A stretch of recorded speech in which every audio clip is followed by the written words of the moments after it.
Should I get started or should I wait? Get started? Okay, I wasn't sure. Okay, so hi, this is Getting Started with Machine Learning. And my name is Sagar Saxena. My pronouns are he and him. I'm a sophomore computer science major at UMD, and it's my second year mentoring at Technica, and I'm excited to be here. I've worked with machine learning for the past 3 years, and I've also been an undergraduate researcher in ML and computer vision. I'm a member of the FIRE Common group and also Rising Researchers, which is a club that helps get high schoolers get involved with research. If you have a question about any of that, feel free to ask me after the presentation. You can always Slack me since I'm a mentor here as well.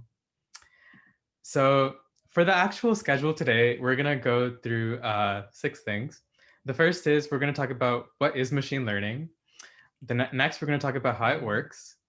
Then we're going to see what tools we can use to work with machine learning. Then we're going to step over into more of like the coding heavy sections of first using Google Colab and getting a first look at using Google Colab, writing your first ML program, and then ending with some closing remarks. So what is machine learning? So machine learning is a rapidly evolving field, and with it, the definitions are always changing and vary a lot as well. So one definition by MIT Technology Review is using statistics to find patterns in massive amounts of data.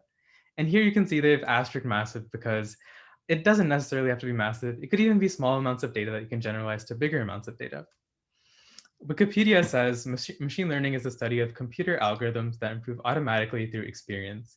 And this is a pretty cool definition too, since this definition suggests that you would have a machine that gains experience over time by learning through data and improves its ability to perform some tasks automatically. My own definition is the study of teaching computers how to learn to make decisions. And I think this is a pretty powerful concept.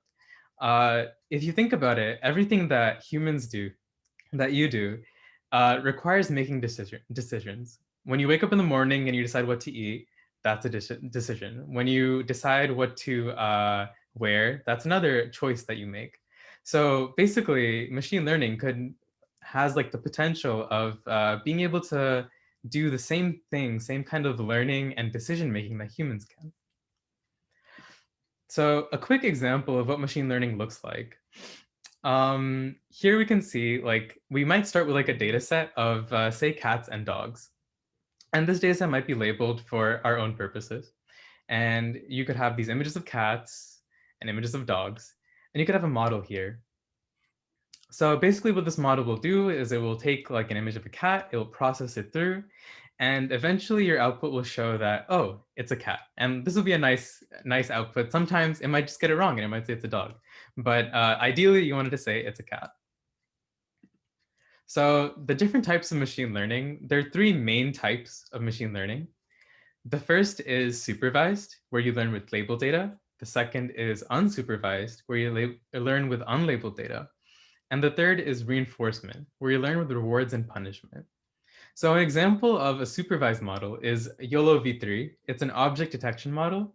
And if you can see here on this image, you can see that this model has classified cars, it's classified people, handbags, traffic lights, and a bus over here. So this would be an example of the model having labels for all of this data and classifying it and showing you the labels on this picture. For unsupervised learning, an example could be Google T-SNE. So Google T-SNE is a data visualization tool, and it's pretty cool because, again, this might be a little bit small, but like these images are actually handwritten digits, and you can kind of see how they cluster together. So without having labels, you can kind of say that, oh, this cluster belongs to one number, this cluster belongs to another number. And that's how unsupervised learning works. For reinforcement learning, one example is AWS Deep Racer. And AWS Deep Racer is a challenge by AWS where they have these tiny cars that race on these tracks. And their objective is to stay on the track and complete it as fast as possible. So the reward in this case would be to stay on the track, and the model will get punished if it veers off the track. So there are also 2 types of supervised learning. The first is classification, which is making a decision about which class certain data belongs to. So in the case of dogs and cats, those would be 2 classes, and that would be a classification problem. You could also have regression problems where you're making a decision about a continuous quantitative value that should be assigned to certain data. And this could be applied in a case of, say, predicting the number of COVID cases, or predicting the value of a stock price over time. So those kinds of problems would fall into regression. So how does this work? So for a deeper look into the model, a really basic model could look something like this. You could have 3 layers, an input layer, a hidden layer, and an output layer. So the input layer is kind of your input. The output layer tells you what the output is. And hidden layers are basically anything between these 2 layers. For each of these hidden layers, they're made up of nodes.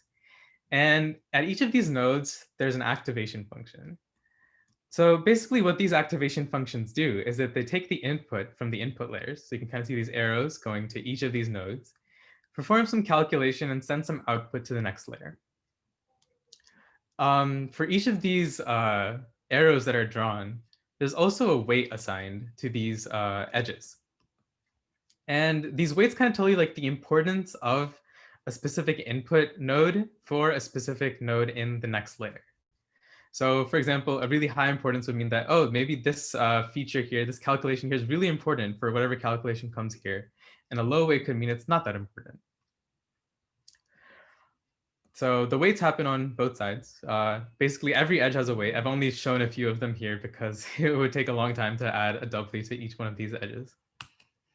So in the example of our dog and cat classifier, we could have an image of a cat, which could be represented as 3 two-dimensional matrices. So these matrices would represent the pixels. So a pixel is usually made up of RGB values. So each matrix would be like, this would be the red matrix, this would be the green matrix, and this would be the blue matrix. And for like each value in that matrix, you would have the value of that RGB pixel. And as your output would look like, maybe you're just trying to see if you have 2 nodes here, one node could be telling you if it's a cat, the other node could be telling you if it's a dog. And initially, when you start off a model, when you make it, you're going to probably get something like a 50% accuracy in determining determining your data. So like in this case, it's just guessing. It's saying, oh, maybe there's a 50% chance it's a dog, 50% chance it's a cat. It's a coin flip. But over time, as you train this model, the weights will change. So it will give more importance to some things, less importance to other things, and your accuracy will improve. So it'll have like a higher confidence in saying, oh, this image is a cat. This is leaning towards maybe a 75% probability of being a cat. And in this specific model, these don't have to add up to 1, since this is just the probability it's a dog, probability it's a cat. They don't necessarily have to be there are independent events. So as we go along, you can kind of see how like the accuracy might get better. So now from 75, we've gone into 82, and from 35, we've gone into 27. And again, the weights have changed. Usually as you train a model, the accuracy of the model will change like with a slower rate. Just considering maybe the first jump is a lot easier for the model to make. It can classify 25% more of the data as cats and recognize those differences. But for the harder, more minute differences, it becomes harder for the model. So you would see it start to level off at some point. So now you can see it's 86 and 25%, and even start to get worse maybe. So with like maybe it dropped down to 85 and 25%. And that's okay. Like a model doesn't have to be perfect. It just has to be good on the data that's been trained on and be generalizable to other data as well. So one last thing before we move on is that when you have a model like this, where this layer is connected to every node in the previous layer, so you can see there's an edge connecting every single node from one layer to the next, you have a fully connected layer. And there are other types of layers as well. So for example, for a more fully fledged classification model, you'd probably have like an input image like this. Then the next layer might be like a convolutional layer. where a convolutional layer basically looks at a specific patch of the image and aggregates it and puts it as the value in the next for the next layer's data. You might also have pooling layers. One of the really common pooling layers is max pooling, where you take a small patch of the input matrix and you take like the maximum value of that from those values. Another really common and important one is flattening. So flattening takes like this 3D cube of an object of data and makes it into a single one-dimensional array. And this is pretty useful. This is a pretty useful step to do before you run through fully connected layers, since now it's just a one-dimensional array. Yeah. So moving on, what tools can we use to work with machine learning?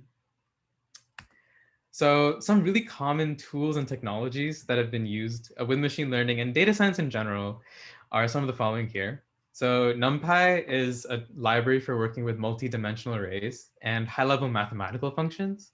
So it's great for working with some of the data that we've seen over here, these 1D arrays or these multi-dimensional arrays. SciPy is the tool that's used for scientific and technical computing. And it's also really useful for making simple machine learning models and also making unsupervised machine learning models. We're not going to get too deep into unsupervised learning in this chat, but it's definitely a good library for looking into unsupervised learning techniques. The next one is OpenCV, and this is great for working with real-time computer vision. So if you're making a project that involves using some kind of computer vision and you're doing it on a website or a mobile application, OpenCV is a great tool since it does it really quickly for you and it's great for processing in those limited resource environments.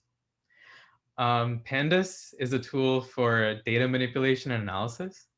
So this is a great tool for just working with data and visualizing, say, CSV files and cleaning data. TensorFlow is a great framework for working with machine learning models, and this is what we're going to use later on. And it also gives you some steps for you putting through input pipelines, which would basically just be how you take your data as input and process it. It's also used for differentiable programming, which is kind of like the core of how machine learning works, but it's not that important for what we're going to do in this workshop. Matplotlib is another library that's really common. It's used to plot charts and graphs and display data. So it's a pretty useful packet library for all of that. And lastly, before we move on to the demos, for building a machine learning model for a hackathon, there are these 5 core steps that you should probably take. The first is to obtain a data set and clean your data.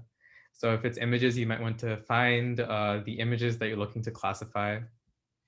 And a really common thing in machine learning is to partition your data to make it into a train set and a test set. This usually means that a model is trained on some data, but it's tested on some other data. That way you can kind of check if the model didn't just memorize the data that you trained it on. It's actually doing well with the new data that you're giving it. The next is to choose a model and an architecture. So the best way to do this is just to Google your problem and try to see what models exist for the specific problem you're looking for. If you're looking for something that's doing binary classification, you can just Google that and see what models already exist. A lot of the times, the code will be written for you, but it might be for different data sets. And you can always flip out your data sets and try different models. The next step is to train your model on your data. And this is basically using the steps that we had talked about before, how the model takes that input data, changes the weights over time, and slowly becomes more and more accurate in classifying or performing a task with the data. Next, you want to evaluate the model and determine how well it performs. And this is great just to see, oh, what's the overall accuracy? How well does it perform? How is my model actually doing what I wanted to do? And lastly, you'd want to deploy your model and allow some way of interacting with it, with an interface maybe, or some other form. It's up to you. In a real life scenario, you might actually have additional steps of fine-tuning your model over time because data can change, models can change. You might need to make some adaptations. But for a hackathon, this is a pretty good workflow to follow. So using Google Colab. So from this part of the demo, I'm actually going to, actually, let me just move on to the next slide real quick. So what is Google Colab? Google Colab is a free tool that allows you to use interactive Python notebooks to work with machine learning. You don't even need a Google account, and it's pretty nice because it gives you all these free resources and it gives you a developer environment completely set up for you. And so I'm going to stop my screen share for a second and also share a folder with everyone so that they can access some of the resources here. Okay. Let me share. Okay. So let's, oh, actually, no.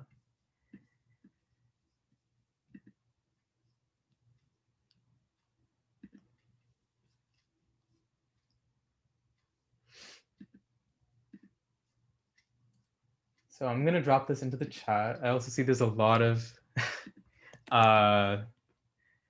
okay. So yeah, these are the resources for this presentation. And it also includes the slides, by the way, which I think was a key question that was asked that I should have probably answered earlier. But yes, so this this folder right now, it has, oh, and by the way, can someone just confirm that they can see the screen with me on Drive? I just want to make sure that I'm doing this correctly. Okay. Yes, thank you. we can see it. Cool. Sounds great. So yeah, this folder here has a few notebooks. For each notebook, I've provided a template if you want to follow along with me. And there's also the solution notebook if you just want to see what the code looks like. There's also the slides, which are available here. And there's a links.txt file that has all the share links in case for some reason some of these notebooks aren't working. So let's just go ahead and open the first Colab notebook template.ipython. Sorry, do you mind going over where you shared the link to? I don't think it's in the chat. Oh, sorry. I thought I had put it in the chat, but maybe I had. Oh, it's in there now. Now it is. Okay. Okay, got it. Everyone can see it now? Yeah? Okay. So I'm actually gonna just open the chat on the side so that I can actually see your responses. Okay, so we're gonna go ahead and open the first Colab notebook template.ipynb, and I already have it open here. Oh, also one note, when you're opening this, you can just hit open with and Google Colab. It's one of the options here. So yeah, when you're here, the first thing you want to do is create a copy in Drive. This just means that once you edit the notebook, you'll actually save your changes. If you want to come back to this notebook, it's there for you. So you want to hit save a copy in Drive. It'll say creating a copy, and you can just click open a new tab.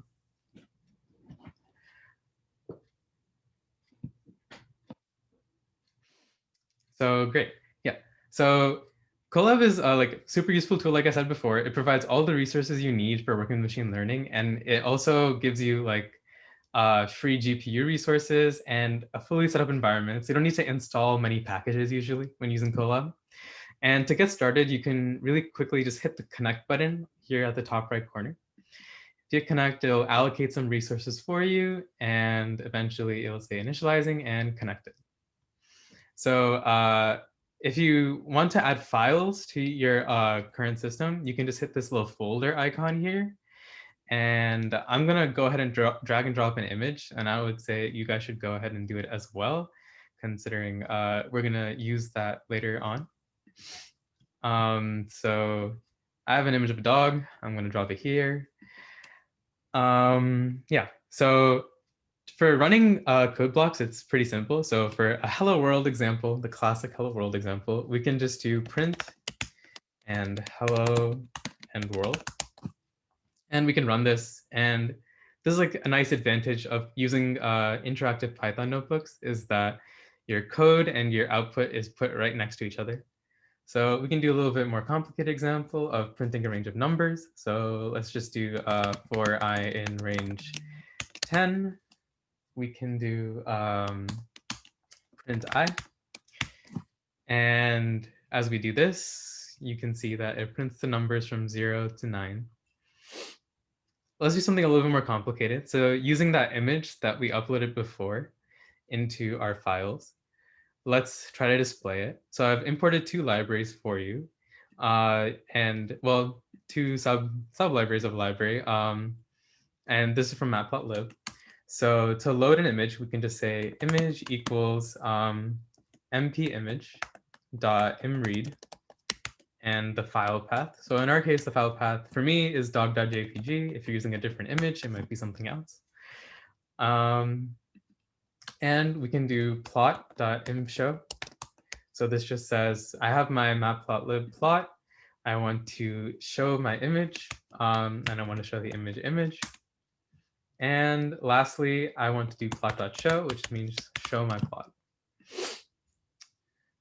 So now we can see this cute picture of a dog that's been shown by using this matplotlib library.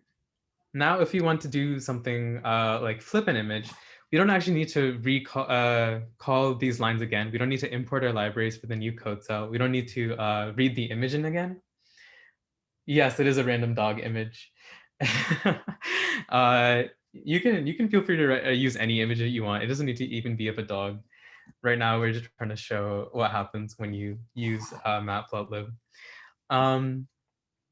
But yeah, so to flip an image, we can just do plot.imshow image of ::1. It's a really cool trick to flip it horizontally. And we can do plot.show again, and we can see that the dog has been flipped now. So this is like, again, just shows that like you can write code starting in one cell, you can have the output show in here, and then call it again, use the same variables that you used in one cell in the next cell. So that's just some of the advantages of using Google Colab. Okay. So I'm going to pause for a second. Are there any questions that people want to ask before I move on to the next section? How would I reflect the image in the y-axis? Okay, so I could take a guess. I might not be right, but maybe if I changed where the -1 is, no, that didn't do anything. That's a good question. I don't entirely know how you would flip it.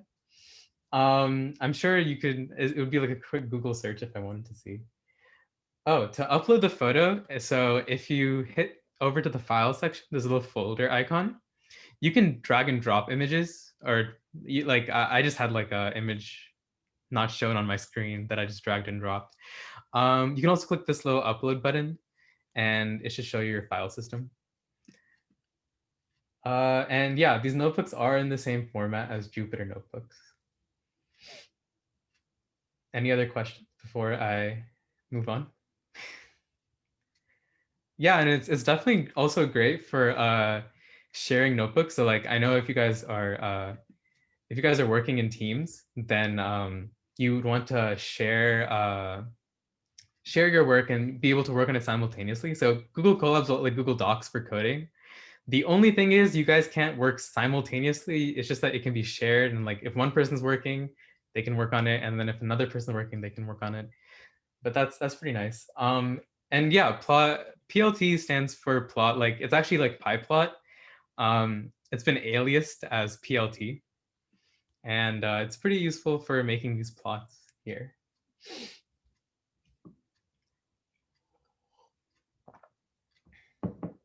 Yeah, that's true. Replit is great too. I don't think they provide the same resources though as Google Colab does, since Google Colab does give you like all these environments set up, and it also gives you GPU resources, which we'll use pretty soon. But okay, if there are no other questions, I'm going to go back to the slides. So let's, I'm going to present. Okay. And new share. Okay. Yeah. So if anybody wants to confirm that they can see the slides in the chat or over mic, it'd be nice. Yes. Okay, thank you. So now actually creating an ML model. So we're going to create a binary classification model. And a lot of image classification problems look at binary classification, which is like classifying between two classes. And we've kind of alluded to this before. So we're going to create a dog and cat classifier, and we're going to use Colab to do it. So I'm actually going to, well, go back to, oops, let's go back to screen sharing my other screen. Yes, okay. Share. Oh, I shared my desktop. Okay, yeah. Also, yeah, so the completed notebooks are available in the Google Drive folder. So the template notebooks are marked with the underscore template. The other notebooks are marked with without the underscore template. So if I'm going too fast, then oh, sorry. If I'm going too fast, then feel free to use these notebooks to bring it up side by side, and you can copy and paste the cells or just see what the actual solution looks like if you're a little bit behind. I know I might be going a little bit too fast as I'm going through these examples. But yeah, so for the getting started with, so now we're going to be looking at the getting started with ML template Python notebook. For this, we're going to be using this training set.zip data file. So I have hosted this file, but I'm unsure how it's going to do since there are 266 of you, and I've never tested my website without many users downloading a file. So yeah, so for now, we're going to open this notebook and copy it over into Drive. I've already done this, so I'm going to go over to my copy of this copy. Let's see if I already have the files. I hope I do, since maybe I don't. Okay, but anyways, you should get to this nice copy of the template, and let's see. We want to run these first three cells to download, unzip, and expand the data. So I'm going to see if this still works. Hopefully it does. Hopefully it works for everyone else as well. It's a lot faster to download the data when it's hosted. If it doesn't work, feel free to download the zip file and upload it over here into Colab. It might take a little bit longer, but it definitely does work. Okay, that's cool. I'm glad. I'm glad that my website is able to handle your requests. So we actually just want to run some of these cells, and while I'm doing this, we can run up to this ls-l cell, and I'll talk about what these cells do, but we can just hit them so that they're running in the background. So while I'm here, does anybody have any questions that I can answer? How's everyone doing? Is everyone at the same page as me on this page? Quick updates, since it does take some time to download this data set.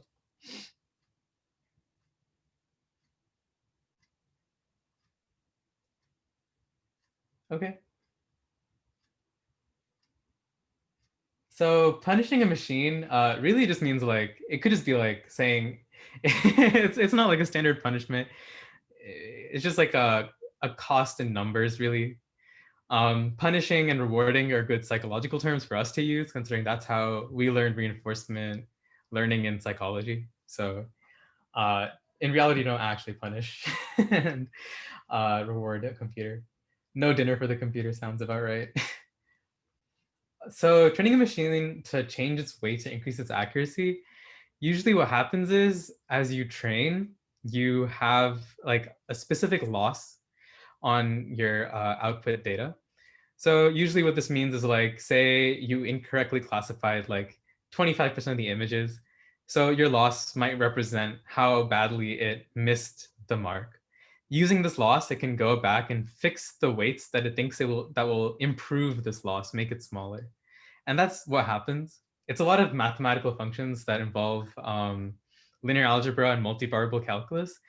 You don't need to know it for like actually working with this, but it does help with just getting a better understanding. I can already see that this is working a lot slower than when I had done this before. Did I learn that math in undergrad? I mean, I had actually learned that math in high school, but you also learned in undergrad. You can take math at UMD, it's 240 and 241, linear algebra and multivariable calculus. Um,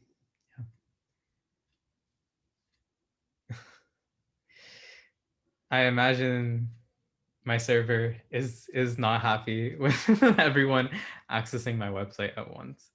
So we're gonna have to see how long this takes. If this is going too slow for some people, you can try uploading the trainingset.zip file manually by downloading it and uploading it. I might have to do that just seeing how slow this is going, but we'll see. Do you think nanotech relates to this more than computer science? I think computer science relates to nanotech. Those two fields are pretty related. Like there's a lot of articles on how neuroscience and machine learning are super related. Like when you're working with machine learning models, you have these layers and they're called neural networks, and you have neurons, which are the nodes. So it's pretty close to like how, like, I guess there's a foundation in neuroscience initially, but it's a lot of math now. Possible to work with ML without taking these classes? Yeah, for sure. I don't think you need to take the mathematical classes. I think they definitely help get a better understanding. Math plus the ML. If you're at UMD, the ML class actually does do the math as well. It goes over both things. So you talk about a lot of the mathematics behind machine learning. 4%. If I'm saying if it's going too slow, and I think it might be going too slow for me too, I might just go ahead and also try uploading the training data as just a zip file. As I said before, I hadn't really made this website to handle the type of load that it's probably getting right now. So I would imagine that this might take some time.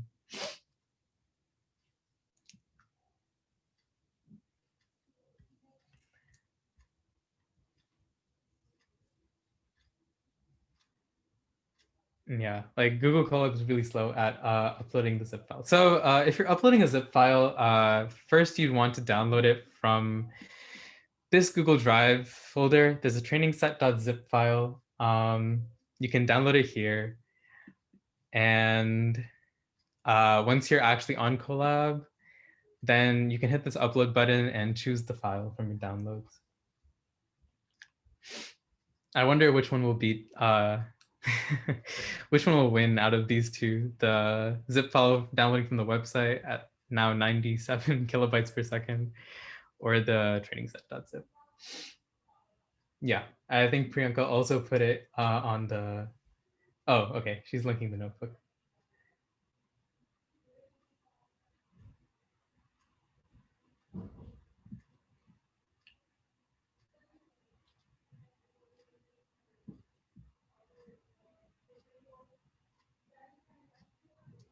So for now, we're actually working on downloading the data and getting it onto our into our notebook. This is probably going slow for most people since oh yeah, sure. You can be off topic now since we have to wait for this anyways. So I can see this is 27 minutes, so I think this is definitely gonna work faster for me to upload this zip file. How are virtual UMD classes? And I think others can join in too if you're at UMD. UMD classes, they're fine so far. They're not too bad. I think I miss the in-person feeling, but like they're pretty decent. Uh, don't feel too different. I enjoy the 2 times speed. Sorry. Oh yeah, Priyanka, if you want to jump in to give your insight into virtual UMD classes. I was going to say, objectively, the best part about being virtual is, as a CS major, is that all of your classes are like virtual anyway. So there's absolutely no reason for any of us to go to class. We're not missing labs, anything of the sort. Yeah, for sure. So there's computer science all online anyways. We don't need to be in person. Are you considering companies to work for right now? I mean, sure. I think all of us are in like the internship grind season. Oh, yeah. Um, we're all looking for internships right now, but um,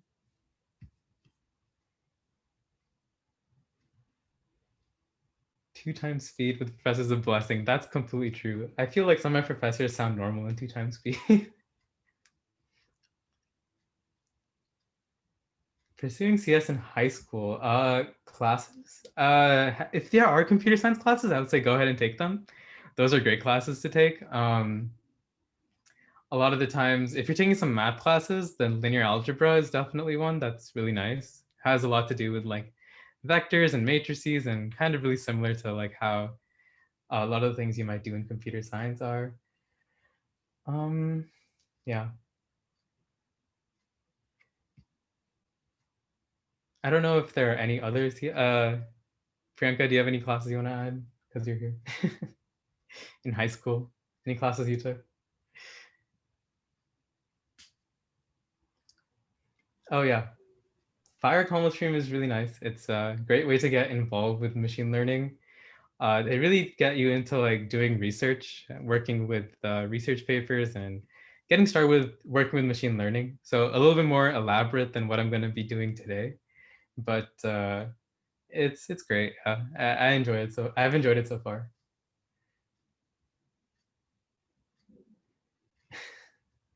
What do I think about the technical interviews? They're not terrible. Like I think if you read like there's this book that everyone talks about, like oh yeah, I forget the name now. The one that's always, sorry. Cracking the coding interview. Yeah, exactly, that one. That one's always one that's suggested all the time, and it's pretty. I feel like if you can do all the stuff in there, or even some of the stuff in there, you're good for like technical interviews. Depends on the company though.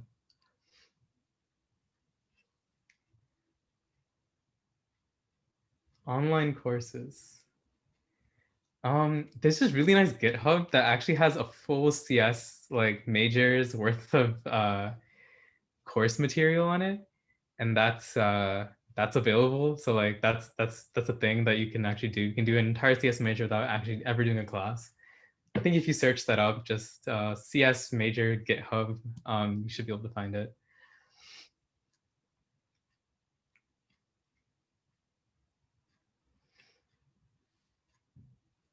Internship or seasonal job.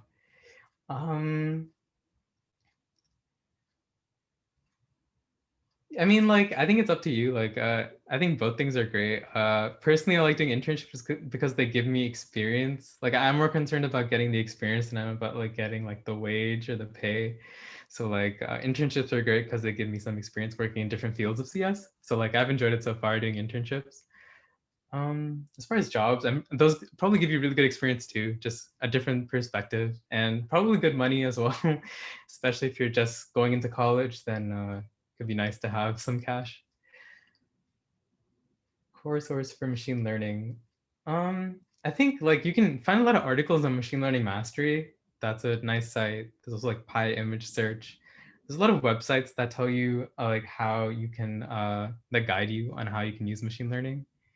And really it's just about like looking for a specific problem and going forward with it. I know there's some textbooks too, if you're really looking to get from like the most academic standpoint of doing machine learning. Oh wow, free online courses and books. Yeah, I think the one by Hal Dame at UMD is free, and it's pretty useful for ML.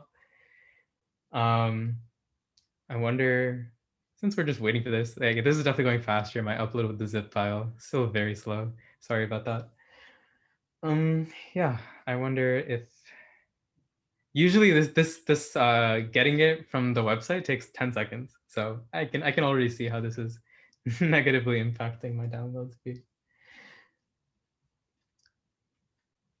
Yeah, I wonder if I can find the textbook, and I'll definitely send it in the chat if it's there.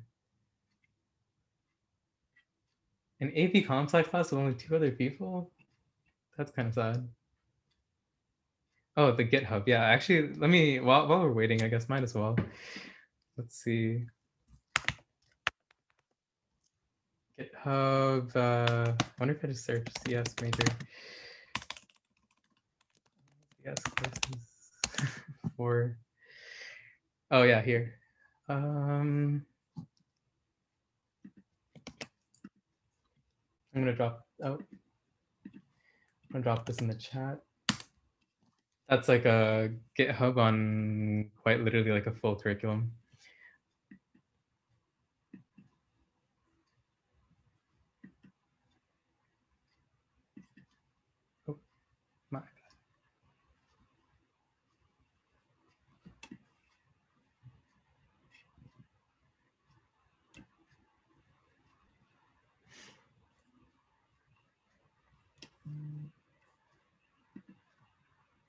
You don't need to be good at math to be good at AI. That's true. Wow, this is actually an interview question I got asked. What's my worst programming? Like, what is the worst programming language in my perspective? And I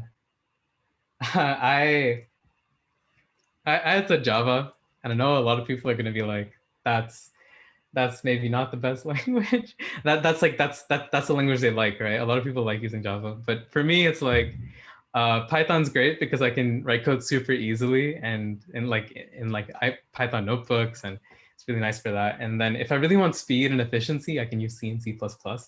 So then for me, Java is like one of the lower rings on on like my language preference. It's pretty slow, yeah, faster than Python, but it's definitely slower than C and C++. Wonder if I missed any questions, but let's go to the bottom now. Machine learning relates to AI. Yeah, machine learning is a branch under AI, which someone has stated. So like AI usually involves using anything with algorithms. Like maybe your depth first search, breadth first search algorithms might fall under AI. But something like machine learning where you're using like these classification models, that's more machine learning. Yeah. Oh, I see some people are adding links, which is great. Okay, yeah. I think I'm caught up to the chat's questions. I think C++ is pretty nice. It's really fast, so it's a nice language for efficiency. But I definitely like Python better. Like I once I wrote an article one time that was talking about the difference between Python and C++, and like you could see really clearly that like you could write like a 40-line C++ program into like 5 lines in Python, which is like why I think that Python is nicer than C++.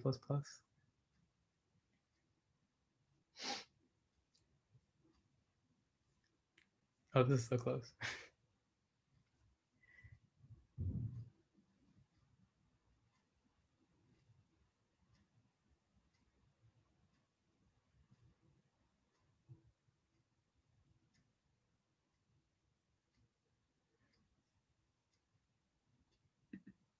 Did it actually show up? So let's just see what. Did this work? No. That's so unfortunate. Okay. Where was it? How's everyone's loading, downloading? How's that going? Were people able to get this file? Because if so, I'm going to just I won't be able to run it myself, but then I'll continue on, considering yeah. Still had issues unzipping it. Okay. I know that I'm running short on time, so like I don't know how long I can extend this to. And especially when I'm running into these issues with, because like I probably should have stopped that first download before I uploaded. That's probably the reason that it didn't do so well. And I feel like uploading this again will take a long time. So I'm just gonna wait for people in the chat, kind of see how everyone else is doing. If not, then I'm just going to move on. I'll just talk about some of the code cells. We won't be able to run them, but then I'll still be able to talk about the code.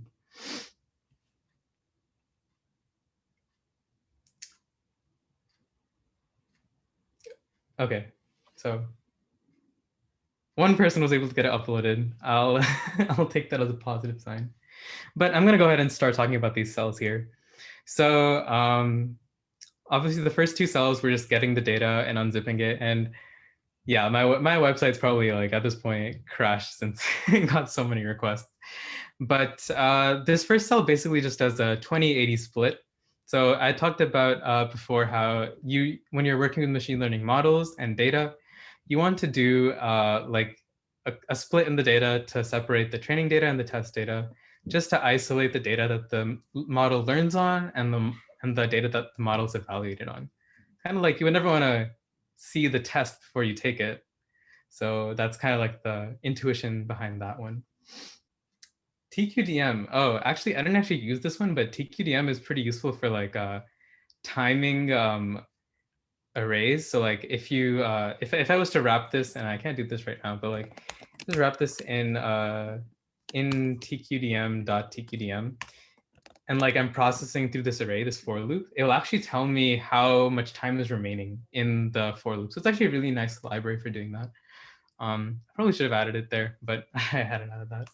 Yeah, it's really nice. It's really cool to use. I'm actually just going to flip over to the solution notebook since I think this one actually has cells completed. Yeah. Oh, no, this is still a template. I'm not on the, let me slide this one over. Okay. So yeah, I'm going to go ahead and flip over here. This one is not connected. Okay. Anyways, yeah.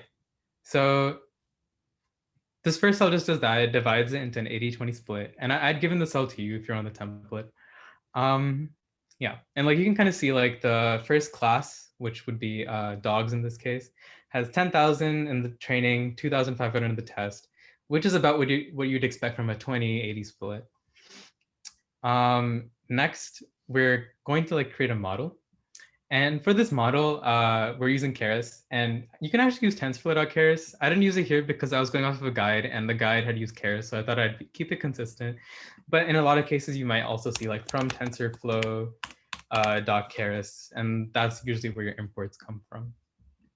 So a sequential model is like the model that we create. And these models are great for like simple models, and they're easy to work with for developers. So usually they're really nice for making like stacking layers on top of each other, and a classifier can be built really easily using that. So for actually adding the layers, the first layer that we're going to add is a 2D convolutional layer. And this layer will have 32 filters, a 3x3 sliding window, and it will take in the original input image of size 64x64x3.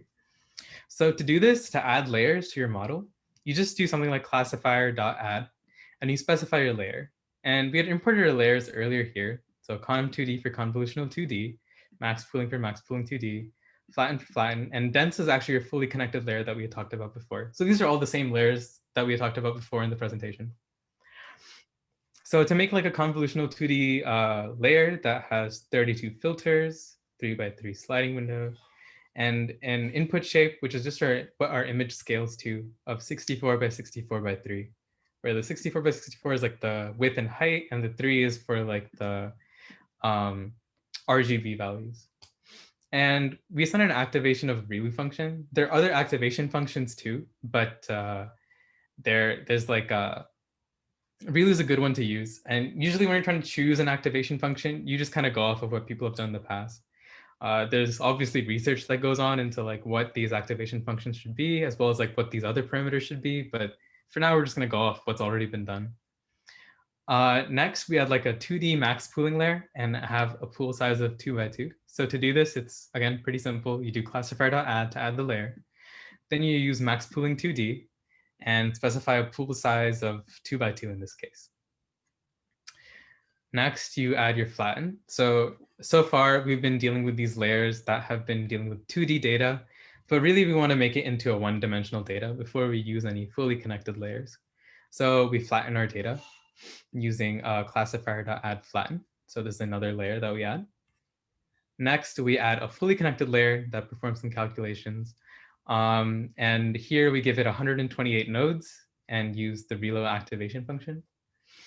And again, like the choice of these hyperparameters, as they're called, is kind of just based on what people have done in the past. And usually if you look at models, you'll kind of have a sense of what people have done. Lastly, for the output layer, we add a dense layer, a fully connected layer with just one node and a sigmoid activation function. And a sigmoid activation function basically puts all of your data between 0 and 1. And this is great because you could say that for like a value less than 1/2, it belongs to like the class of dogs. For value greater than 1/2, it belongs to the class of cats. So after you've built your model, so all of these things have added the layers to our model, we can compile it. And a really common and popular optimizer is Atom. And it's just one of many choices. Again, one that's really, it's a popular one. It's shown to be pretty well for these kinds of problems. For a loss, we're using binary cross entropy, which is really good for binary classification. That's like the specific loss that it's designed for. If you're doing some other kind of classification, not binary, then you would use a different loss. I think it might be categorical cross entropy or something along those lines. And lastly, there's also metrics of accuracy that we've provided here. And this is just like when you're training your model, you want to get like how accurate it is. To load our data, we can use an image data generator. And I won't go too deep into this. Really, it just is loading the data and rescaling it. And for some of the data, it's shearing it, zooming it, and also flipping it horizontally. And augmenting your data really allows you to like expand your data set and make your model classify better on the data. And the target size is 64 by 64 because that's the image size that we want to use. And we're using a batch size of 32. And usually in models, a batch size kind of tells you like, oh, like for these, this like, you want to train your model on batches of data. And in this case, we're just saying that we're going to use 32 for each batch. And if you actually run this and you're able to get the data, then you find that you have 20,000 images belonging to the two classes in the trained data set, 5,000 belonging to the test data set, and that's what you would expect. To actually train the model, you can use this fit generator command. And I think just .fit would work too. I think there's a little warning here too from Karis saying that you could have used .fit. And you just give it your training generator that you had made over here, your steps per epoch. So this is kind of calculated, like an epoch is training for an entire data set's worth of data. So to calculate the steps per epoch, you just divide the amount of data in your training set and divide by the batch size. So in this case, it ended up being 600. I turned it only for 3 epochs here, just considering I was only trying to demo this. And for the validation data, we can just use that test set that we had chosen earlier. In most cases, you might actually want to have a different validation and test set just because the test set is seen by the model. So like it does give like an unfair advantage when you're testing it. But for now, it's fine. And the steps, again, were calculated by doing the 5,000 divided by 32, which gives you about 150. So when you train for like over these epochs, you'll actually see that you have a loss that's slowly decreasing. So, and an accuracy that's slowly increasing. So initially your accuracy probably started at like 0.5, but immediately it jumps to like 62%. And then it starts to like change with a slower rate and increase with a slower rate as it goes from 60 to 71 and 71 to 73. And you can also see like the validation accuracy as well. Okay, I'm gonna answer some quick questions. Let's see. Difference between TensorFlow and Keras. So actually Keras is a part of TensorFlow now. So you can see here, it says tensorflow.python.keras when you're loading in these libraries. Is there a number of epochs? Usually you train until like the accuracy isn't changing that much. Or like actually the val accuracy isn't changing that much. Right now it's still changing, like it changed by 0.05. Okay. So I'm gonna quickly go through this since we have 5 minutes left. And yeah. So once we train this model, we can kind of see how it did by going through a few of the images and printing them out. So I provided this code for you, even the template. And you can kind of see like some of these. This is kind of like how the image looks when it's actually 64 by 64. And you can see that some of these have been classified correctly as dogs. I think this one dog sadly got classified as a cat. But for the rest of them, it actually classified, oh, this cat got classified as a dog. But for a lot of the data, it's actually classified pretty well. And for a more complex example, I've provided a link here. This one has shown to have 97% accuracy, and you can look into it. So I'm going to quickly flip back to the presentation. Oh, yeah. Yeah. So present, okay. Share, great.